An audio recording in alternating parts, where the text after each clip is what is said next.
तो आइए, आज हम आपको लेकर चलने वाले हैं एक ऐसी कहानी में जहां बदला सिर्फ एक भावना नहीं बल्कि एक जिंदा अंधेरा बन जाता है।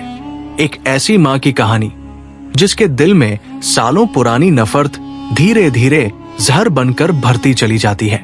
एक ऐसा घर जहां मिठास के पीछे मौत छुपी होती है और प्यार अनजाने में बर्बादी का रास्ता बन जाता है। ये कहानी है उन फैसलों की जो इंसान गुस्से में लेता है और उनकी कीमत मासूम जिंदगियां चुकाती है। इस कहानी में कोई भी पूरी तरह सही नहीं है और कोई भी पूरी तरह सुरक्षित नहीं। तो अगर आप तैयार हैं उस अंधेरे में उतरने के लिए जहां बदला इंसान से उसकी इंसानियत छीन लेता है, तो आइए इस डरावनी कहानी को शुरू करते हैं। बदला कभी शोर मचाकर नहीं आता, वो इंसान के भीतर बहुत धीरे धीरे जम लेता है।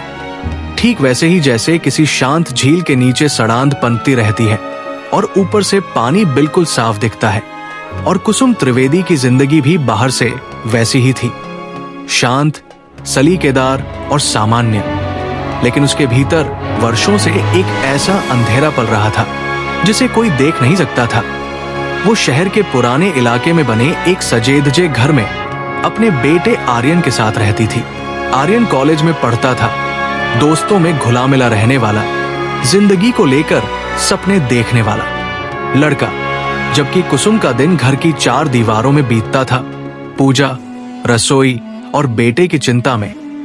लेकिन एक बात ऐसी थी जिसे आर्यन सालों से महसूस कर रहा था और कभी समझ नहीं पाया। हर रात लगभग एक ही समय पर बिना किसी को बताए कुसुम चुपचाप घर से निकल जाती थी। न कोई बहाना, न कोई जवाब, बस सन्नाटा और सुबह लौटकर फिर वही सामान्य चेहरा।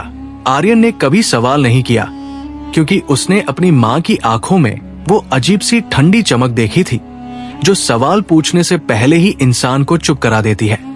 समय यूं ही गुजरता रहा और एक दिन दोपहर में आर्यन अपनी कॉलेज फ्रेंड माया को घर लेकर आया। माया साधारण सी लड़की थी, साफ आंखें, शांत आवाज और एक मासूम मुस्कान। आर्यन ने कहा, माँ, ये माया है, नोट्स लेने आई है।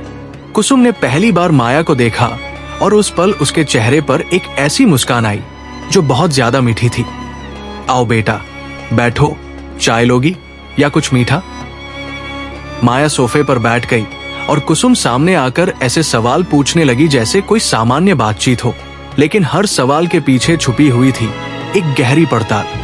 पूरा नाम, पिता का नाम, काम और फिर वो सवाल जिसने कुसुम के भीतर दबी हुई राख को फिर से सुलगा दिया। तुम मूल रूप से कहाँ की हो? माया ने सहजता से जवाब दिया, चंद्रपुर आंटी। उस एक नाम ने कुसुम की उंगलियों को कुर्सी की बाहों में गड़ा दिया। आवाज सामान्य रही लेकिन भीतर कुछ टूट कर हिल गया। और जब माया ने अपने माता पिता के नाम बताए तो कुसुम को लगा जैसे वर्षों पुराना कोई जख्म अचानक फिर से खुल गया हो। उसने बिना कुछ कहे उठकर रसोई की ओर कदम बढ़ा लिए और वही अंधेरे में उसके चेहरे पर एक ऐसी मुस्कान उभरी जो किसी इंसान की नहीं लगती थी। थोड़ी देर बाद वो खुद के हाथ की बनाई मिठाई लेकर लौटी। घर की बनी है बेटा, जरूर खाना। माया ने मुस्कुराते हुए मिठाई खा ली। उसे क्या पता था कि ये सिर्फ मिठाई नहीं बल्कि एक बहुत पुराने बदले की पहली सीढ़ी थी।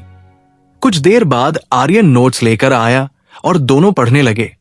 कुसुम दूर बैठी उन्हें देखती रही जैसे किसी खेल की पहली चाल सफल हो चुकी हो। माया के जाने के बाद कुसुम ने हल्के मजाक में कहा, तुम्हारी दोस्त बहुत प्यारी है, बहू बने तो घर भर जाए। आर्यन शर्मा गया और कमरे में चला गया। लेकिन उसी पल कुसुम ने अपने मन में वो फैसला कर लिया था जो आने वाले समय में कई जिंदगियां निगलने वाला था। क्योंकि माया का उस घर में आना जाना बढ़ता गया, कभी पढ़ाई के बहाने, कभी यूं ही, और हर बार कुसुम उसे अपनेपन से घेर लेती। मिठाइयाँ, खाना, अपनापन, सब कुछ इतना ज्यादा कि शक की कोई जगह ही न रहे।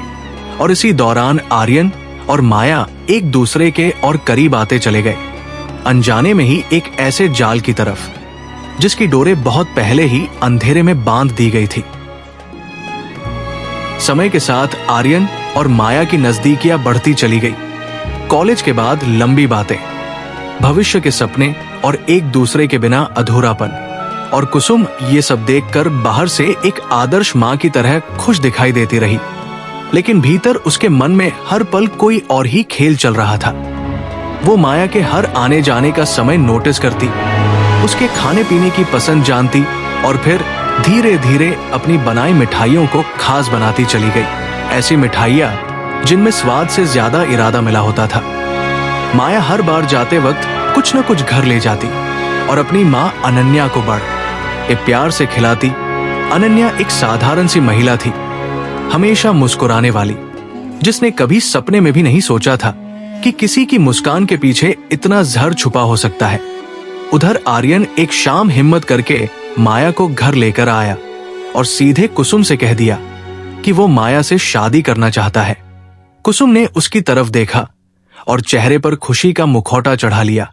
अगर यही तुम्हारी खुशी है तो मुझे कोई आपत्ति नहीं, लेकिन उसकी आंखों में चमक कुछ और ही कहानी कह रही थी। उसी पल माया ने धीमी आवाज में बताया कि उसकी मां की तबीयत कुछ महीनों से ठीक नहीं रहती, खाना नहीं पचता, कमजोरी बढ़ती जा रही है और डॉक्टर भी किसी नतीजे पर नहीं पहुंच पा रहे। ये सुनते ही कुसुम के भीतर अजीब सी तसल्ली फैल गई, जैसे उसकी मेहनत रंग लाने लगी हो। दिन बीतने लगे और अनन्या की हालत सच में बिगड़ती चली गई। उल्टियां, चक्कर और शरीर से जवाब देती ताकत। माया का ज्यादातर वक्त अब अस्पताल और घर के बीच बंट गया। आर्यन से मुलाकातें कम होने लगी, फोन पर बातें छोटी और थकी हुई हो गई। और हर बार जब आर्यन बेचैनी से ये सब कुसुम को बताता, उसकी मां बस सिर हिलाकर सुनती रहती, जैसे ये सब पहले से तय हो। एक रात फिर वही हुआ। कुसुम चुपचाप घर से निकली, लेकिन इस बार आर्यन का मन नहीं माना। उसने मां के कमरे में जाकर देखा और जो मिला उसने उसके पैरों तले जमीन खिसका दी। एक अलमारी में रखा हुआ कांच का गिलास जिस पर माया का नाम लिखा था, कपड़े में बंधे कुछ बाल और एक पुराना रुमाल जिस पर अनन्या का नाम सिला हुआ था। आर्यन की सांसें तेज हो गई। उसे कुछ समझ नहीं आ रहा था कि ये सब क्या है। तभी सुबह कुसुम लौटी और आर्यन ने उससे सीधे सवाल कर लिया। और पहली बार कुसुम ने मुस्कुराते हुए चुप पी तोड़ी, तुम सच जानना चाहते हो? उसके शब्दों में कोई डर नहीं था, सिर्फ बरसों से दबा हुआ जहर था। और उसी पल उसने उस अतीत का दरवाजा खोल दिया जिसे वो सालों से सीने में दबाए बैठी थी। एक ऐसा अतीत जहां प्यार था, वादे थे और फिर एक ऐसा धोखा जिसने उसके अंदर की इंसानियत को धीरे धीरे मार दिया था। कुसुम की आवाज में जब अतीत उतरकर बाहर आया तो वो किसी कहानी जैसा नहीं बल्कि जहर से भरी स्वीकारोक्ति जैसा था। उसने बताया कि कैसे बरसों पहले वो भी एक अलग इंसान थी, कैसे उसने किसी पर आग बंद करके भरोसा किया था और कैसे वही भरोसा उसकी जिंदगी का सबसे बड़ा मजाक बन गया। उसने आर्यन को बताया कि किस तरह उसका प्यार एक दिन बिना पीछे देखे चला गया और किसी और के साथ नई दुनिया बसा ली। उस दिन उसने सिर्फ इंसान नहीं खोया था बल्कि अपने भीतर की रोशनी भी खो दी थी। कुसुम की आंखें बोल रही थी कि ये सब अचानक नहीं हुआ, ये बदले की वो आग थी जो सालों तक धीरे धीरे सुलगती रही।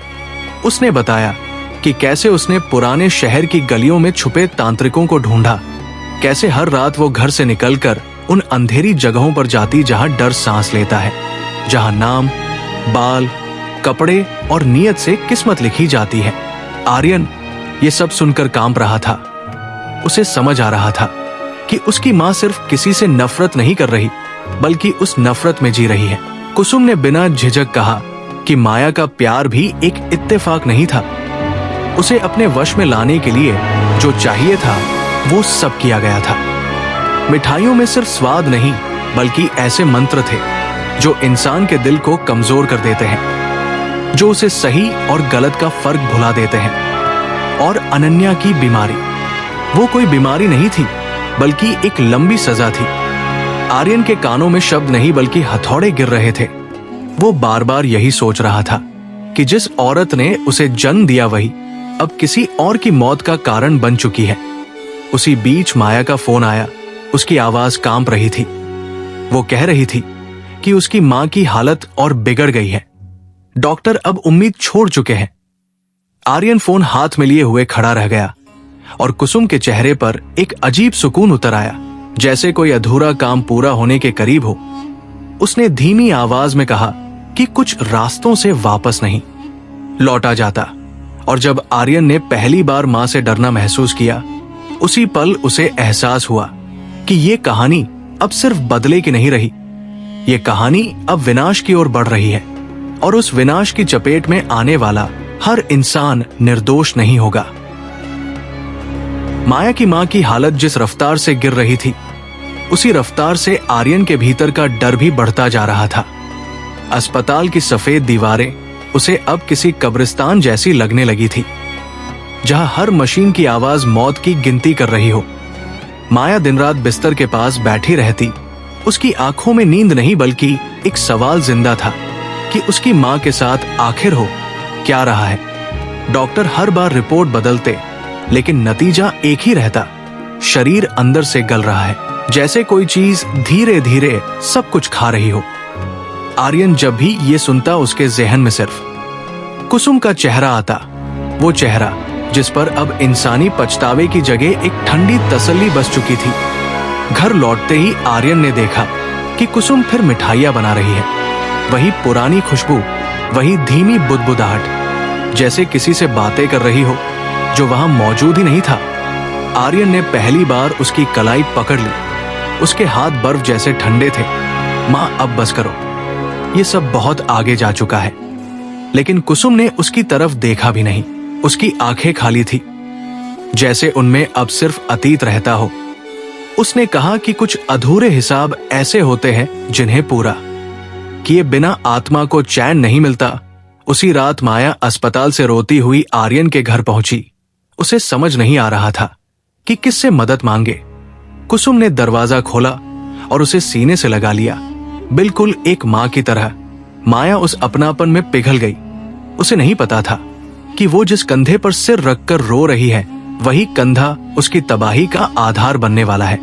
कुसुम ने प्यार से उसे पानी पिलाया, मीठी बातें की, उसकी मां की हालत पूछी और हर जवाब उसके दिल को ठंडक देता गया। उस रात माया को अचानक तेज चक्कर आए। उसकी नजर धुंधली होने लगी और जब वो गिरी तो कुसुम के चेहरे पर कोई हैरानी नहीं थी, सिर्फ इंतजार था। आर्यन दौड़ा, लेकिन बहुत देर हो चुकी थी। माया को अस्पताल ले जाया गया और वही लक्षण, वही उल्टियां, वही दर्द, वही बेबस चीखें, जैसे इतिहास खुद को दोहरा रहा हो। डॉक्टरों ने कहा कि यह संयोग नहीं हो सकता, लेकिन किसी के पास जवाब नहीं था। आर्यन अब टूट चुका था। उसे समझ आ गया था कि ये लड़ाई किसी और से नहीं, बल्कि उसी औरत से है जिसने उसे जन्म दिया। और कुसुम अपने कमरे में बैठी किसी अदृश्य ताकत से फुसफुसा रही थी, जैसे कह रही हो कि अब आखिरी मोड़ तक और नहीं, अब जो बचेगा वही सच कहलाएगा। अस्पताल के आईसीयू के बाहर बैठा आर्यन अब किसी इंसान जैसा नहीं लग रहा था। उसकी आंखों में नींद नहीं, बल्कि टूट चुके विश्वासों का मलबा था। अंदर माया और उसकी मां दोनों जिंदगी और मौत के बीच झूल रही थी। डॉक्टर हर घंटे बाहर आकर बस इतना कहते कि हालात बहुत नाजुक हैं, जैसे ये शब्द अब अपनी अहमियत खो चुके हों। उसी पल आर्यन के फोन पर घर की सीसीटीवी नोटिफिकेशन आई। उसने कांपते हाथों से स्क्रीन खोली और जो देखा उसने उसके भीतर कुछ हमेशा के लिए तोड़ दिया। कुसुम अपने कमरे में जमीन पर बैठी थी। सामने वही पुराना तांत्रिक घेरा, मिठाइयों के टुकड़े, बालों की पुड़िया और लाल स्याही से लिखे नाम, और वो हंस रही थी, धीरे धीरे, पागलों की तरह, जैसे उसकी सालों की प्यास अब बुझ रही हो। आर्यन बिना कुछ सोचे अस्पताल से भागा। बारिश शुरू हो चुकी थी, सड़कें फिसलन भरी थी, लेकिन उसके दिमाग में बस एक ही ख्याल था, अब अगर नहीं रोका तो सब खत्म हो जाएगा। घर पहुंचते ही उसने देखा कि कुसुम दिए के सामने बैठी किसी मंत्र का आखिरी उच्चारण कर रही है। आर्यन चिल्लाया, मां बस करो, लेकिन उसकी आवाज उस कमरे में मौजूद किसी और ही चीज से टकराकर वापस लौट आई। तभी अचानक पूरा घर कांप उठा, दिया बुझ गया और दीवारों पर परछाइयां हिलने लगी, जैसे कोई अदृश्य ताकत इस खेल में शामिल हो चुकी हो। कुसुम की हंसी अचानक रुक गई, उसकी आंखें फैल गई, जैसे उसने कुछ ऐसा देख लिया हो जिसकी उम्मीद उसे भी नहीं थी। उसे लगा कि उसके पीछे कोई खड़ा है, बहुत भारी सांसों के साथ। जब उसने मुड़कर देखा तो वही चेहरा था, विवेक, लेकिन इंसानी नहीं। उसकी आंखें काली थी और आवाज गूंजती हुई आई कि बदला कभी एक इंसान पर नहीं रुकता। कुसुम चीखी। उसने मंत्र दोहराने की कोशिश की, लेकिन शब्द टूटने लगे। जमीन से काले धागे निकलकर उसके पैरों को जकड़ने लगे। अब वो समझ चुकी थी कि जिस अंधेरे को उसने साधा था वही अब उसे निगलने आया है। आर्यन दौड़कर उसके पास गया, लेकिन उस पल कुसुम ने पहली बार डर से उसकी तरफ देखा। उसके होंठ कांपे और उसने कहा कि मैं सिर्फ न्याय चाहती थी। लेकिन जवाब में कमरे की परछाइयां और तेज हंसने लगी। एक जोरदार धमाके के साथ खिड़कियां टूट गई और कुसुम जमीन पर गिर पड़ी। उसकी सांसें उखड़ने लगी। उसी पल आर्यन का फोन बजा। अस्पताल से कॉल था। माया की मां ने आखिरी सांस ले ली थी, लेकिन मां या की हालत अचानक स्थिर हो गई थी, जैसे किसी ने उसे छोड़ दिया हो। आर्यन समझ गया कि खेल खत्म हो चुका है। कुसुम की आंखों से आंसू बहने लगे, लेकिन अब बहुत देर हो चुकी थी। अगली सुबह मोहल्ले वालों ने देखा कि घर का दरवाजा खुला है। अंदर सब कुछ सामान्य था, जैसे कुछ हुआ ही ना हो। बस एक कमरे में कुसुम चुपचाप बैठी थी। उसकी आंखें खुली थी, लेकिन उनमें कोई पहचान नहीं थी। वो बार बार बुदबुदा रही थी, मिठाई खा लो, सब ठीक हो जाएगा। अस्पताल में माया ने आंखें खोली और पहली बार महीनों बाद उसे हल्का सा सुकून महसूस हुआ। लेकिन जब भी वो आईने में देखती, उसे लगता जैसे किसी कोने में कोई औरत खड़ी मुस्कुरा रही हो। और आर्यन, उसने उस घर को हमेशा के लिए छोड़ दिया, क्योंकि अब वो जान चुका था कि बदले की आग दूसरों को जलाने से पहले अपने ही घर को राख कर देती है। और कुछ अंधेरे ऐसे होते हैं जिन्हें छेड़ दिया जाए तो वे इंसान को कभी वापस नहीं लौटने देते। अगर आपको ये कहानी सुनकर रोंगटे खड़े हो गए हों, अगर आपको लगा हो कि बदले की आग कितनी खतरनाक हो सकती है, तो इस कहानी को लाइक जरूर करें, क्योंकि आपका एक लाइक हमें ऐसी और डरावनी कहानियां लाने की ताकत देता है। इस कहानी को अपने दोस्तों के साथ शेयर करें, ताकि उन्हें भी एहसास हो सके कि कुछ अंधेरे कभी इंसान को छोड़ते नहीं। अगर आप ऐसी ही हिंदी हॉरर कहानियां, सच्चे बदले की दहशत और मन को झकझोर देने वाले किस्से सुनना चाहते हैं, तो अभी चैनल को सब्सक्राइब कर लीजिए और साथ में बेल नोटिफिकेशन ऑन करना मत भूलिए, क्योंकि अगली कहानी शायद पहले से भी ज्यादा खतरनाक हो। याद रखिए, कुछ कहानियां खत्म हो जाती हैं, लेकिन उनका डर कभी नहीं मरता।